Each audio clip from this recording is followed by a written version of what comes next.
Hello and welcome. So this is one of my 60 conversations for my 60th birthday.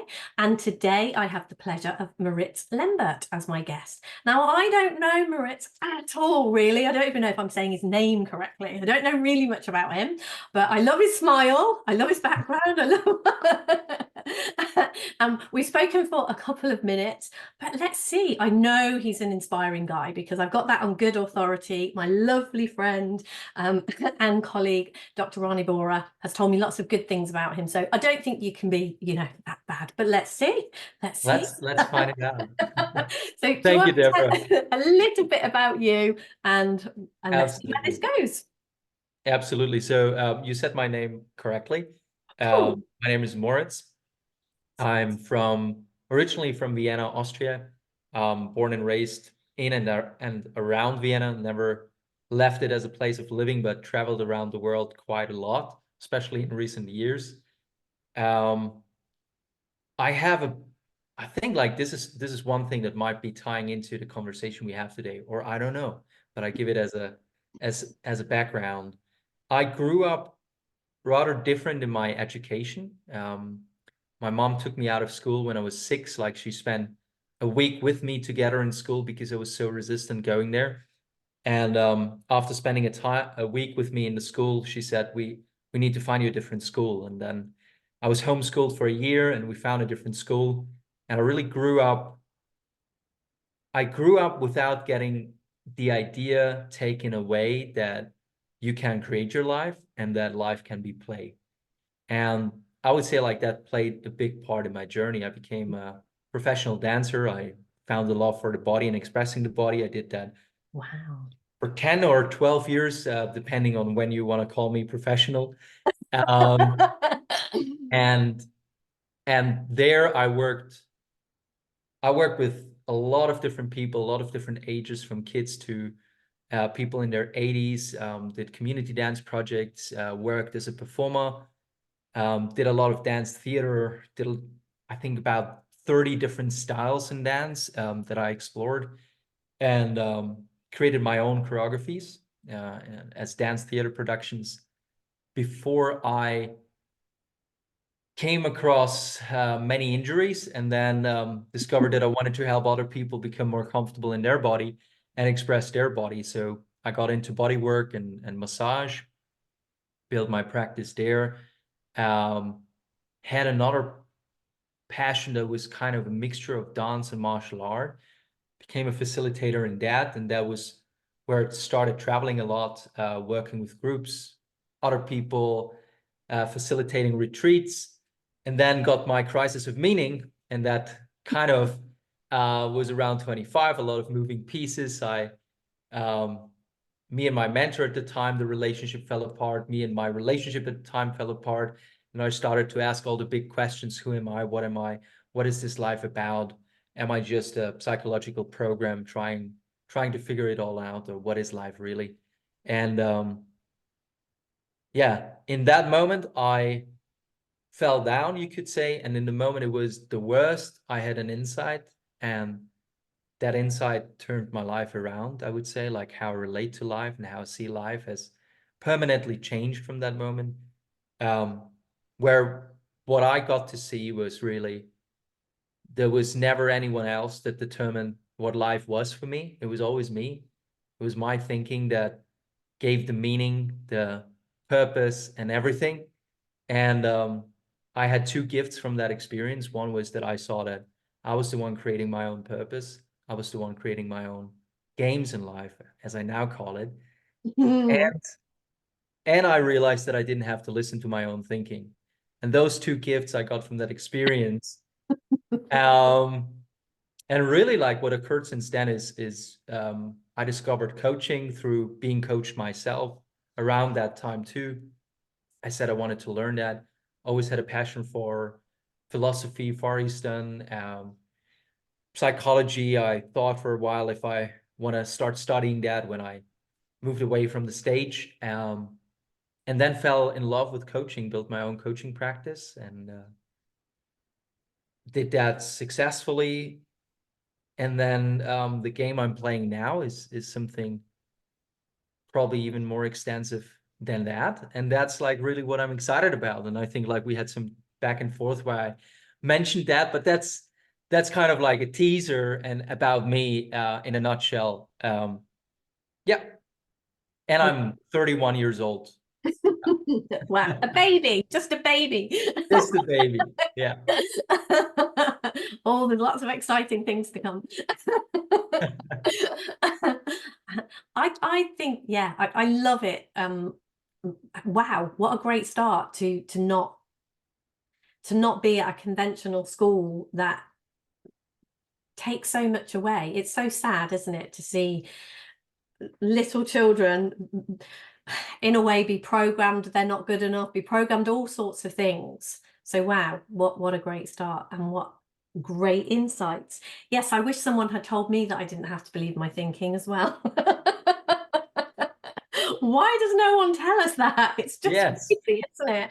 Why just that simple tiny little nugget. Do you know what?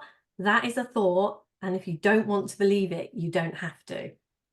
I mean, like very transparently, like really things that have occurred in my practice and in the retreats that we're running, and things that I've seen is like that insight alone can get someone out of clinical depression, like literally. And it's so powerful, and it's not talked about. You have like a lot of explanation for a lot of symptoms, but you never hear like, hey, if you don't, you just can't ignore it. No, I have to attend to my own thinking. It's me. No, it's just occurring. That's all it is. It's like literally a non-stop conversation, and you can participate or not. And that choice, like for people to see, and maybe it's not like an intellectual understanding of it, but really like you see the moment that you can choose, no, I'm choosing this, is so powerful, so powerful. Yeah, and that, like you say, that in itself is if nothing else, if somebody gets, if they stop and turn off this video now and just hear that and take that away, that can completely change your life, can't it? Yeah, just Yeah. realizing. It's almost like, I guess, if someone is giving you food and it's like, yeah, at some point you can just say, I don't want to eat that. Well, I will eat this, but I don't want to eat that. Oh, yeah. And I'm not going to eat that. It's the same with our thinking, isn't it? It's like we don't Yeah. have to do every single thought that comes by. We can sort of say, nah, not that one. Thanks. Yes, literally. And I love how you just put that. And I mean, I'm super biased on that because it did transform my life. Like I was in, if I would have gone to like psychoanalysis at that time, I was in a depression. Like literally, I had no joy looking at life. I could smile, like I could perform the motions, but my brain would just go like, this doesn't make sense. This has no meaning. Like, da, da, da, da, da, da. What am I doing here? Like, no one is asking the real question. Blah, blah, blah, blah. Like my mind was nonstop like that. And after I saw it, I could just have that, be there, and enjoy the conversation. And just like in an instant, 4 seconds, and I was out of it. Yeah. Out of a 4 month or 5 month long experience of really, really, really not enjoying life. That is amazing. So a great start for the inspirational. You've already ticked the box of inspirational conversation. So great. So next, as you said, we were messaging a little bit backwards and forwards, and you talked a little bit about something that was really lighting you up and really exciting at the moment.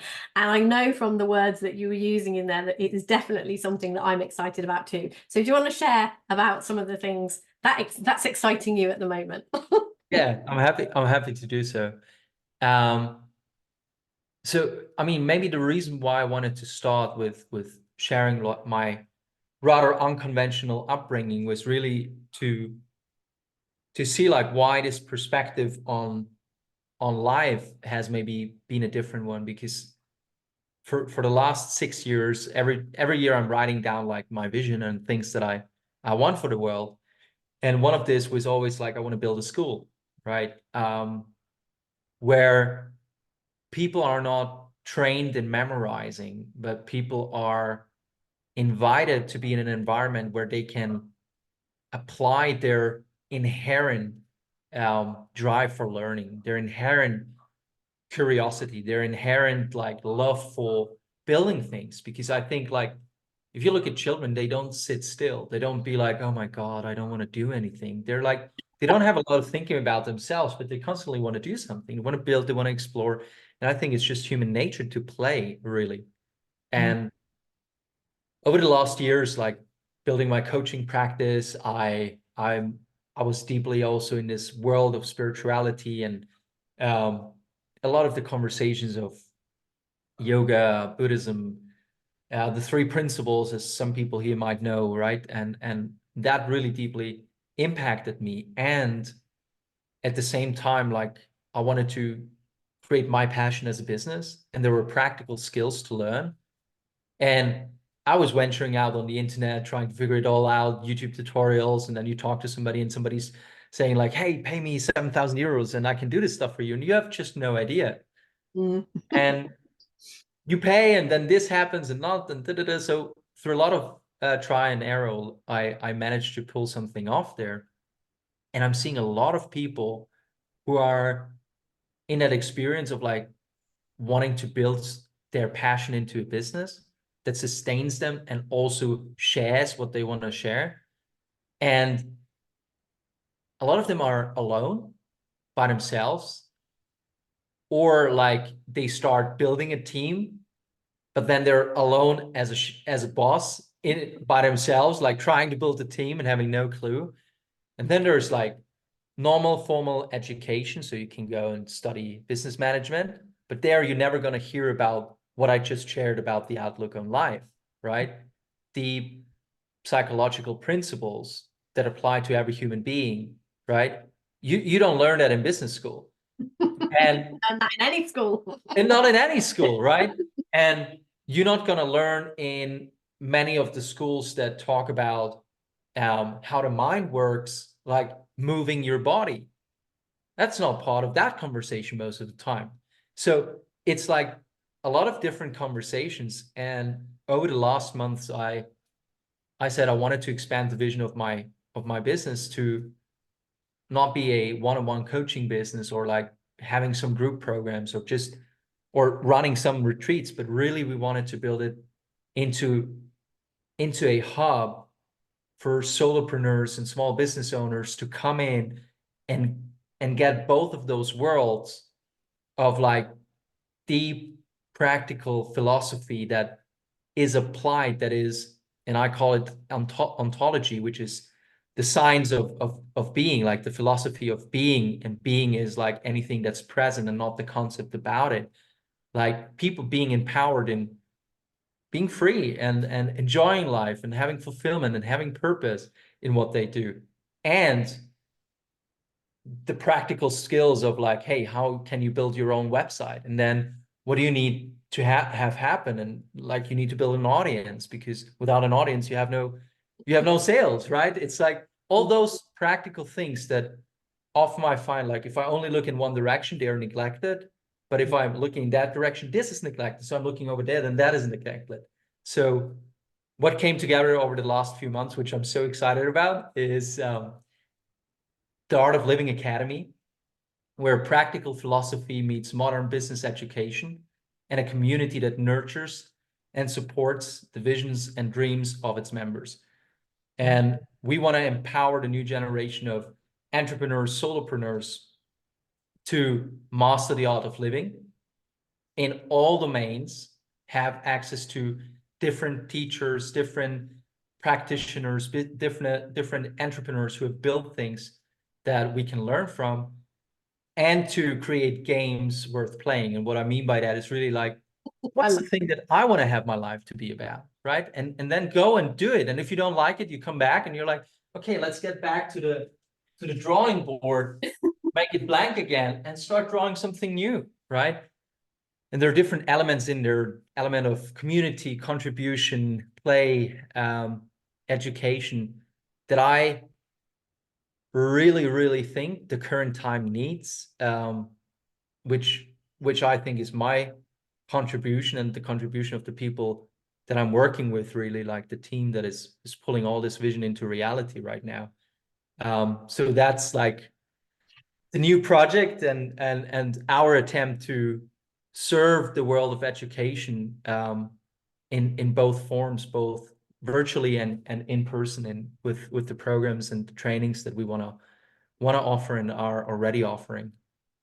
Wow. Yeah, I love it. And to me, like when I came across the principles, I was really, really struggling in my life. And I had quite a lot of, I'd had counseling and various things, but it just felt like most of those things were giving me a lot more things to think about, and a lot more, you know, oh, if this happens, you need to be doing this. And so I've got to be vigilant and alert to remember to do this if this happens, and all of this. And coming across a spiritual understanding took a lot of that off my mind. I realized that there was something behind this that I could lean into, that it wasn't on my shoulders in that way. But it had to be practical, because, you know, I was still a mom. I still had kids. I had kids that had been through to hell and back because of what had happened. And it was like, I need to, how do I parent? You know, my kids were practically grown up, but it was like, how do I parent these damaged teenagers, if you like? You know, what do I do? How do I do this? So it needed to be really practical. So for me, and I know one of the things in our conversations, it was the practical spirituality, bringing these two things together, which in one sense is why I am building my house, why I'm building this home, because it's like, I don't want to do this in the conventional way. I want to bring in what I know and what I understand about life. And like you say, you know, it looks to me, or it looked to me, impossible to do what I'm actually doing. But with the understanding of, from a spiritual understanding side, it's like, okay, a little bit like you're saying, I'm the one that creates my reality. I am the one that creates that impossibility. And I know it looks like that impossibility exists, and then I am up against it. And it's like, so what if you can, from what you know that isn't true. You know that you are the one creating the impossibility, and then having to work around this impossibility. So what happens if you decide to play the game of trying to buy a piece of land and build a house? And it sounds like, very much from a really practical side, that's kind of what you want to do. You want to say, okay, so if you are called to do something, if something is in you going, wow, I'd love to play this, I'd love to try that, I'd love to do it. It's like, yeah, the only reason you wouldn't is because if that is in you and you are called and you want to do that, the only thing that is stopping you is how your mind makes up that's impossible, and you believe that thought. And so don't, or you feel like you've got to do it with this great big boulder that you've got to get past, or whatever. Yeah. No, you hit the nail on the head, I would say. It's beautiful how you're describing it. And there's this saying, and I've never been in like practicing any religion, and that saying always stuck with me. It says, God doesn't give to the deserving, he gives to the available. And in a way, like what I'm getting out of it when I hear that statement was, it's literally being available, and being available is not having all that thinking in the way. Yeah. Because I was walking around for probably 7 years with an idea of a school in my mind, and I never got to do it. And last year I had this moment where I just realized there's no other moment than right now. Like tomorrow is a fantasy. It's a fantasy, like very likely fantasy for many people, but it can just be you don't wake up. And it happens. And I've had that happen around me. I had that happen with people that I know, right? And I had that happen with younger people that I know. So I got that in a way as a wake-up call. It was like, you have that vision.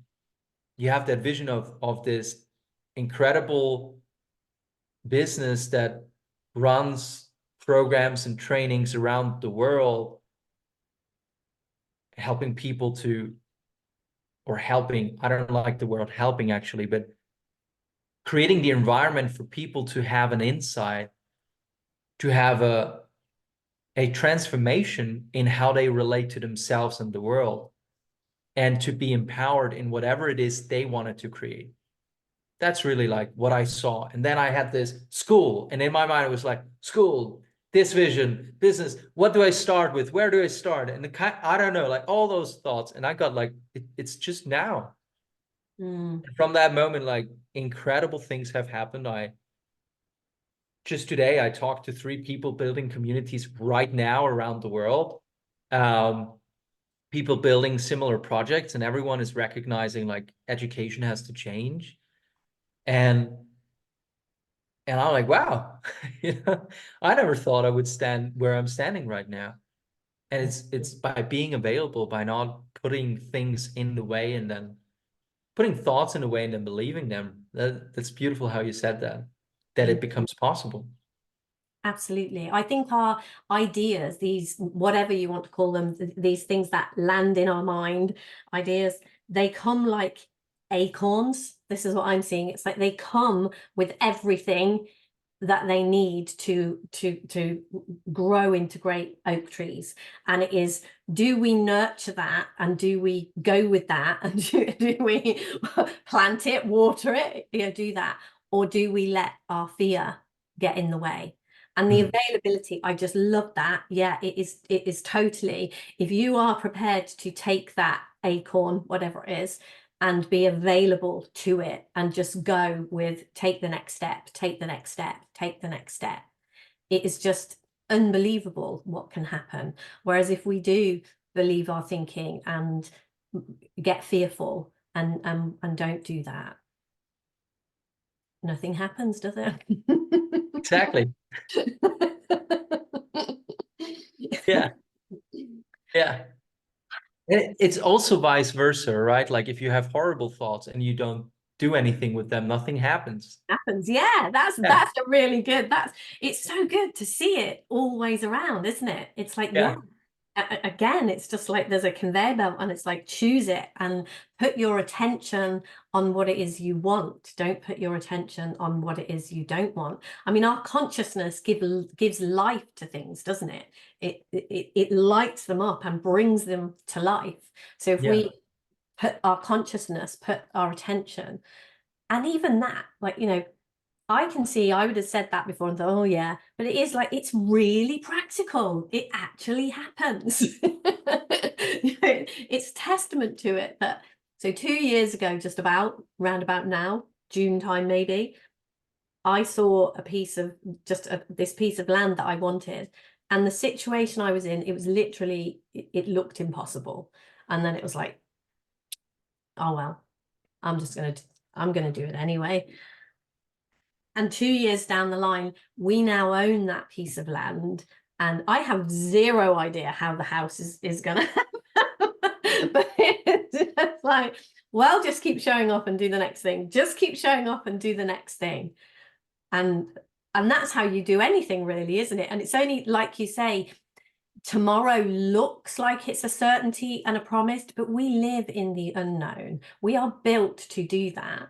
And I can see this is just quite obvious that I don't know, whereas tomorrow looks like I do know tomorrow it's going to happen.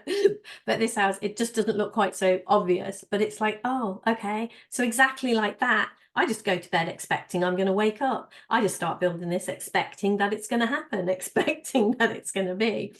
And I guess it's the same with the school. You have the vision, you have the start of it, and it's like, right, what's next? What's next? Yeah. Yeah. It's like,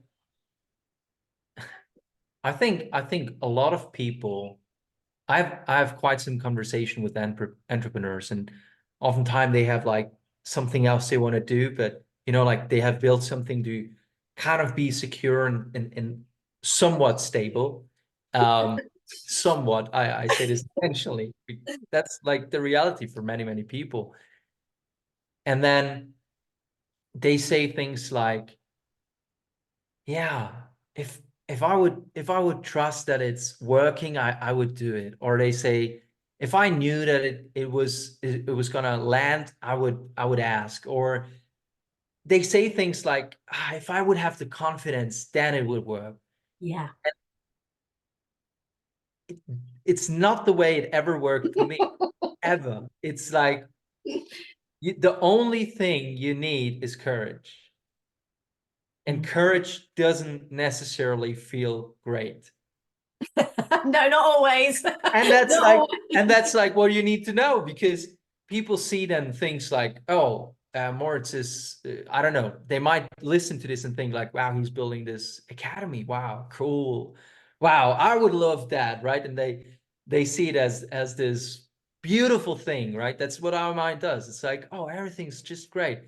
And they don't see the moments where I'm like, oh my God, like, how is this going to work out? And like, okay, payroll for more and more people and more people. And I'm like, okay. And all those realities in there, right? Where I didn't know how this is going to work. I didn't know when I started talking about it, how this is going to work. And having the courage to say it anyhow and start taking the steps, like you with your land, right? You're like, I'm gonna do it. Now you own the land. And it's like, okay, now I'm gonna build a house. I don't know how, but I'm gonna build it, right? It's, you have the commitment, you have the courage to commit. And by having the courage to commit, the how comes later. It's literally, it appears as you walk. Yeah. And that's what a lot of people can be tripped up about, and in a constant loop of like, wow, one day I would love to do this, or one day I will do this, or someday this is going to happen, or when this is changing, then I do. When the economy is coming back to being great again, then I'm going to launch this business, or when this is going to work, then I'm going to speak to this person, right? So, But when you even look at that, really, when you think about what in life lights you up, it's not the things that are so easy. Like if the economy was perfect, or like if I had a bank account full of all the money that I needed to do this, and I knew how all this was going to work out and everything, it would just be boring. It would just be like, well, yeah, I know it's going to happen. I don't even have, yeah, it's just gonna be. And a part of the brilliance of it is I have literally zero idea how this is going to happen. And it's just like, yeah, but that's what makes it exciting. That's what brings it alive. And then what I do have is, over the time, since I came across the principles, since I had a realization that I had created all that horribleness in my life, if you like. I was a part of the creation of that. And in one sense, again, the courage to see that, because I see sometimes with people that I work with that they don't, oh, well, I've got this and I definitely wouldn't create that and I wouldn't be a part of that. And I get that, but it is kind of seeing, actually, if you can accept you did and you can see your part in that, you can see that you can get yourself out of that too, and you can create something different. So the courage to see that, and then so I kind of realized, wow, I created this, so I can create something else.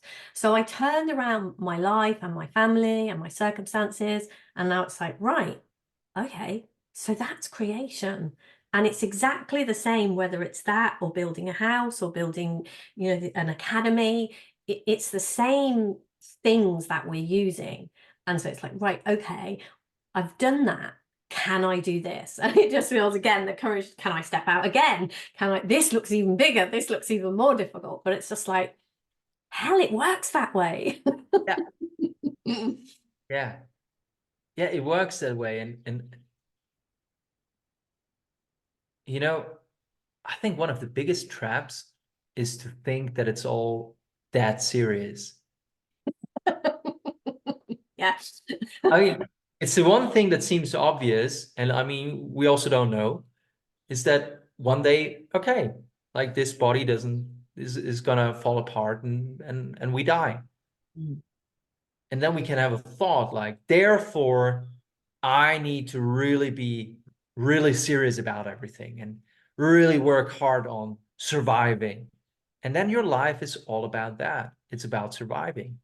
And then all you do is about surviving. And a lot of people are driven by surviving and doing it right and being safe and da da da da da da. And I just think with where we are looking at, you can get to a freedom of seeing that that's a choice too.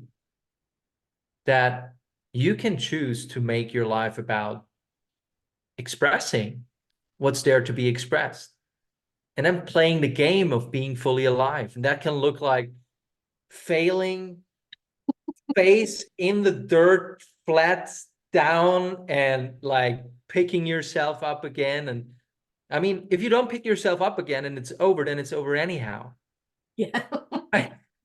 But it can be over anyhow with playing it seriously. It can be over anyhow with doing all the right things. It can be over anyhow with going down the safe route. And that's lighting me up when people start seeing that they have a choice, they have a say in the matter of Mm. how they're going to play the game. Yeah, I love that. And like you say, it doesn't, when you see how life works, it doesn't matter which, you might as well take a route that you really want to take that lights you up. Because I mean, what is safe? Like you say, one day this body isn't going to be here in this, we're not going to be in this form and like this forever, no matter what we do. So you can't, and I haven't found anyone who has managed to overcome that or stop that yet. So that doesn't look like that's on the table. It's like if you're going to play Monopoly or you're going to play whatever you're going to play, you might as well play full out if you're going to play, because it's going to end whatever. And so and so I guess, what is it that lights you up? What is it that you want to create here? What is it what do you want to stand for and do? Go for it. And if you don't know, just go for what seems like the direction, because who cares? So what? Like, and I love the analogy you brought with Monopoly. I heard that stuck with me. I think a guy is a business guy named Alex Ramosi. He said that he gives this metaphor, where he says life is like playing cards or like being in a casino, and you have your stack of chips and you play the game, and when the game's over, you don't get to keep any of the chips, but you have to give the chips back, and it's going to be contributed amongst the player remaining. So that's like life, right? So the idea of like holding on to everything and like grasping it doesn't make sense. You're not going to keep any of it anyhow. No. And that's really beautiful, and you can really see that when you look at do you know of a guy, Buckminster Fuller? Have you heard of Buckminster Fuller? I haven't. Okay, so he's not alive anymore, but in his time he did some, I mean, look him up. He is a great guy. What he did, I could be misquoting his story, I don't know, but something happened, like I feel like he had a wife and a child or something, and maybe they died, like this is a long time ago, and he was going to commit suicide or whatever, and he just thought, my life's over. And he didn't. And he thought, you know what? My life is over anyway. So why don't I just commit my life to what can I create to help humanity? And he created, what he did with his life was literally amazing. Some of the stuff he copied bees. Just find out about him. He's done some amazing things. But it was like, what he did, he was just like, well, my life's done anyway. Why don't I just go all into creating whatever I can?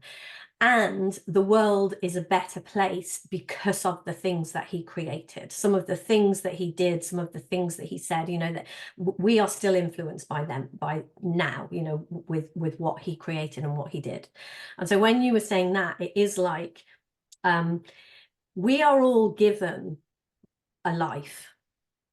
And it's like, if we are consciousness expanding, if we lean into that and expand in whatever way, it doesn't have to be grand in one sense of the word, but that's grand for us, lean into something and expand that. What we are going to leave behind is that expansion. It's just going to be beautiful, isn't it? In whatever way that is. It's really, and you can really, like with Buckminster Fuller, when you said that's how he lived, that's what he did and what he has left behind. And in the Bible, there's a thing, And it's a similar sort of thing. I'm not religious. I just enjoy the Bible. It's a great book.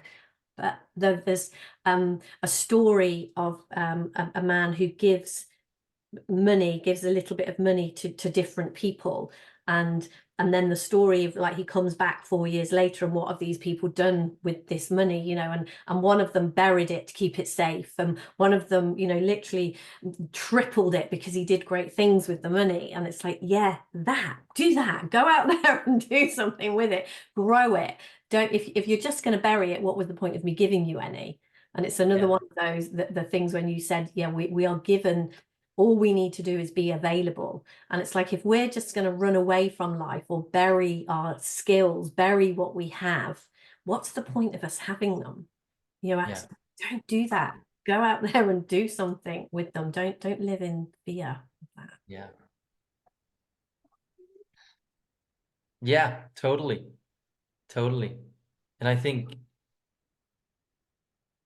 for many people, that's probably one of the most freeing moments, is when you face the fear of dying and you realize it was just a fear, and it's a fear of the unknown, and you can be with that, you can let that be. It frees up your ability to play, as you realize that what you were trying to protect was an idea. Yeah. And that's all it was. Mm-hmm.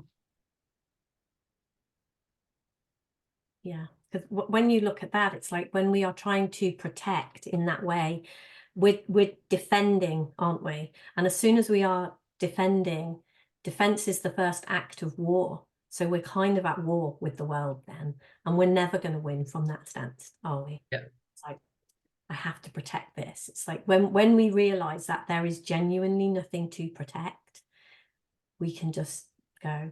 And within us, when you, for me, understanding the principles, understanding my spiritual nature, understanding a truer nature of who I am, it's like, we are fundamentally always okay. Like, what this is built on is a fundamental okayness. And this is, go play, have these, whatever skills we have, whatever callings, whatever desires, all of those things are given to us to play this game, and to do what occurs to us to do, and play wildly. Yeah. I think, like, I love what you're saying there. It's one of the ideas out of a different tradition of Zen Buddhism that really stuck with me when I studied it. Zen was built on the idea that the human nature is trustworthy, because in society, it's like, we build all those ideas around keeping us in a certain order, so we don't act mean, so we don't hurt each other, so we don't be lustful, or we don't do, like, we have all those rules that are that are now in our way of being with one another, and are in society, like part of society, of the construct of society. And I'm not saying they're wrong or anything. What I found there was, they have the fundamental idea that we're part of the world. There is no such thing like separation, is what you're pointing to. Because fundamentally, where did you come from and where do you go? It's like, you never leave this.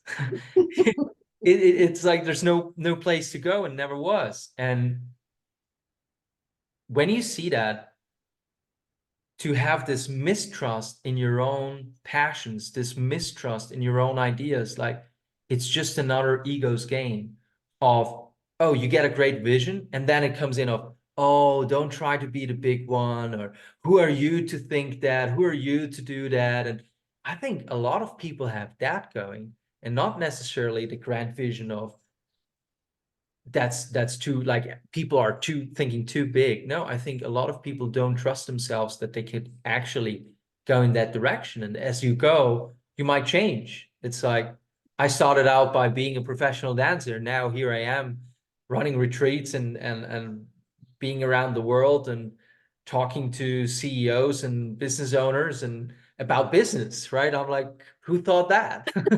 I didn't, you know?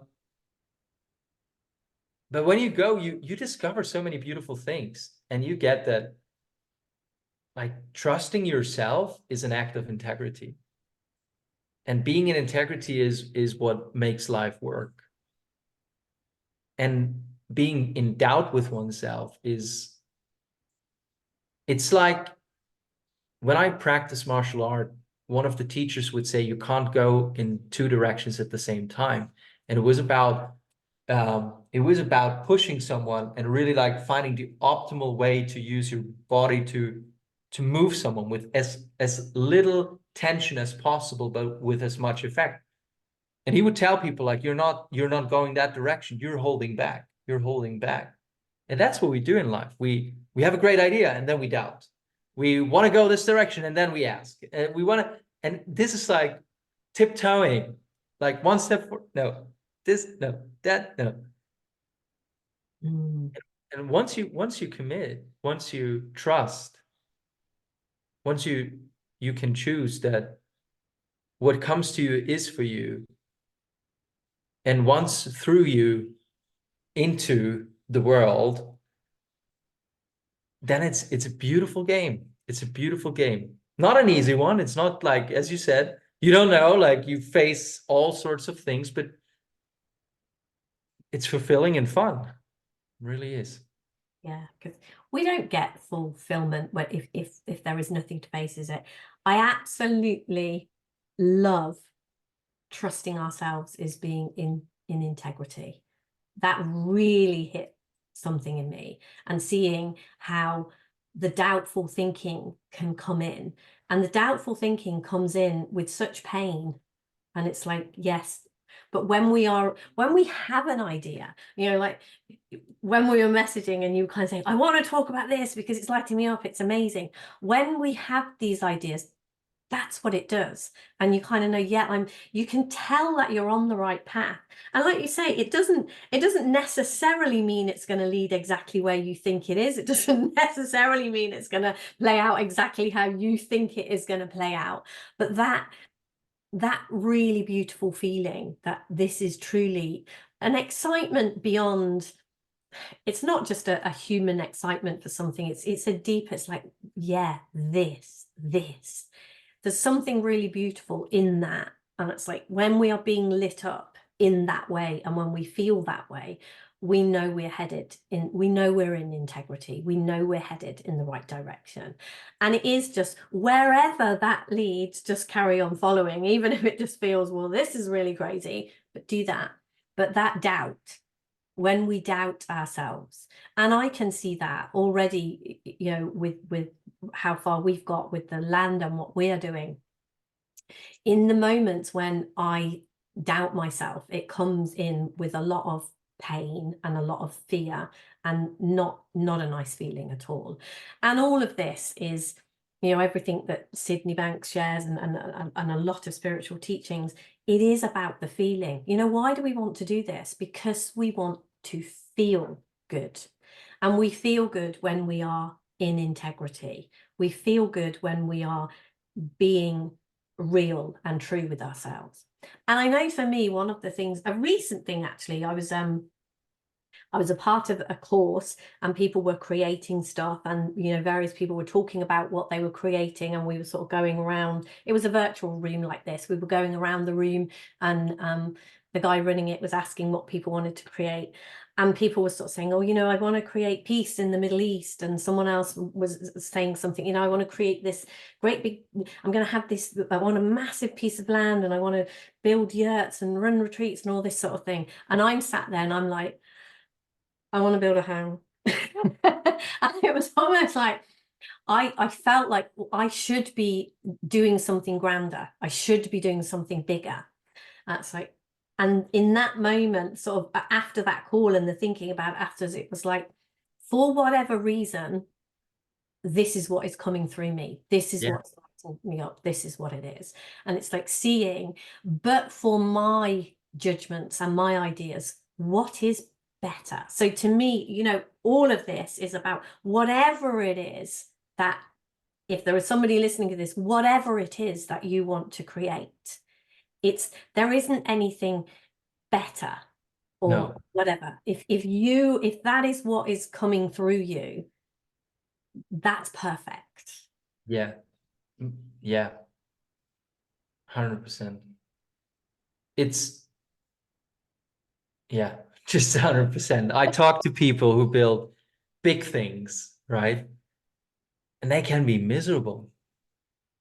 And there can be people who are gardening Yes, and yes, they're lit up. yeah, yeah. And I remember I met a guy who builds in Zer, oh, I don't know the English word for that.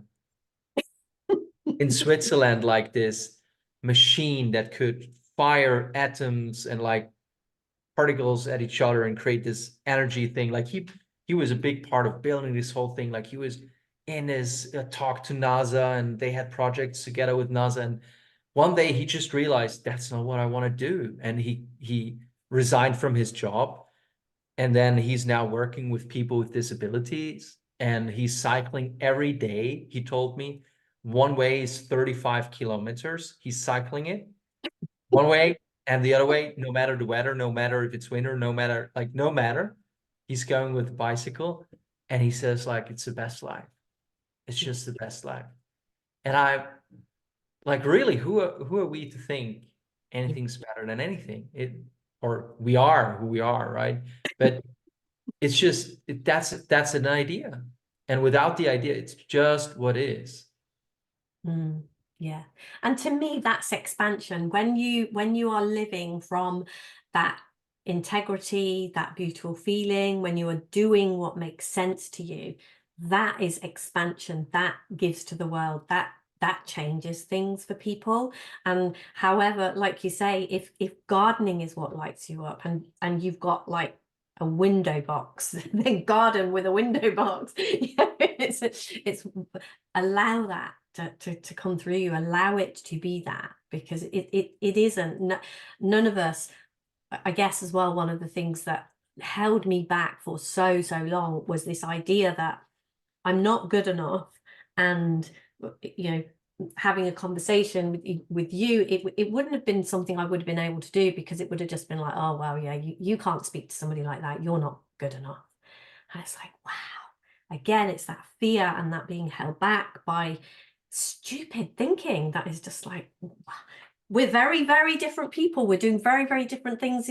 In some senses we're exactly the same, and in some senses, but Yeah. whose judgment makes you Yeah. better or me better? It's crazy.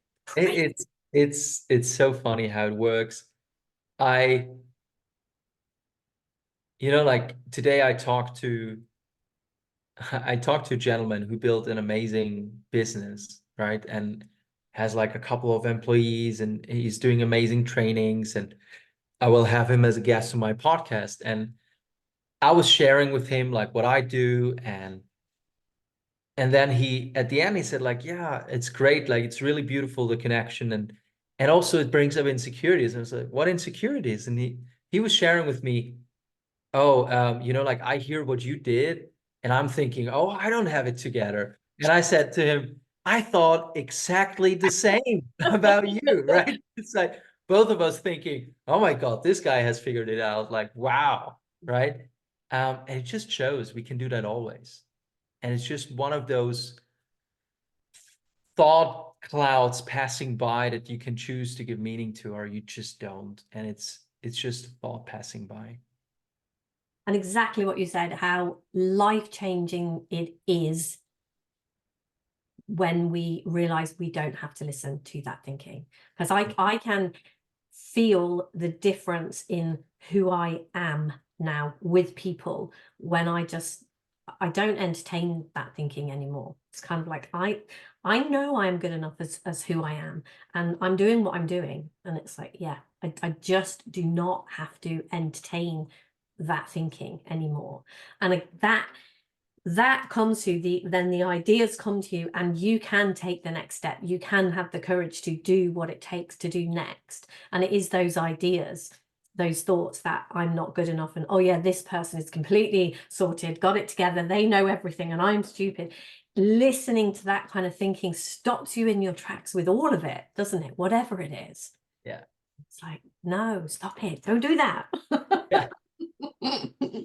There's this beautiful, I don't know, maybe you find it or I send it to you and you can link it. There's this very, very funny video of this therapist. It's a sketch, right? And there's a person coming to him and telling like him about all the like diagnoses she has, and like this is not going right, and I'm scared of this and I'm scared of that and I'm scared of this and da, da. And he's like this very, very famous therapist, and he only takes 3 minutes to cure you, right? And all he says to her is, stop it, stop it, just stop it. So shall I write it down? Like, it's just funny, but it's so simple and so true. And I think many, many times when we are caught up in our horror stories and worries and doubts, we don't see the truth in that. Yeah. And that's what hit me so strongly when I had this epiphany, was I saw my ability to choose. It's always there. In the moment you create that as a possibility in your thinking, it is there. And you can literally let the train pass and walk that direction. And there's nothing binding you to that train, like nothing. And seeing that it's transformative. It's You can sit there and be full of those thoughts, and yeah, you just like, I don't care. yeah.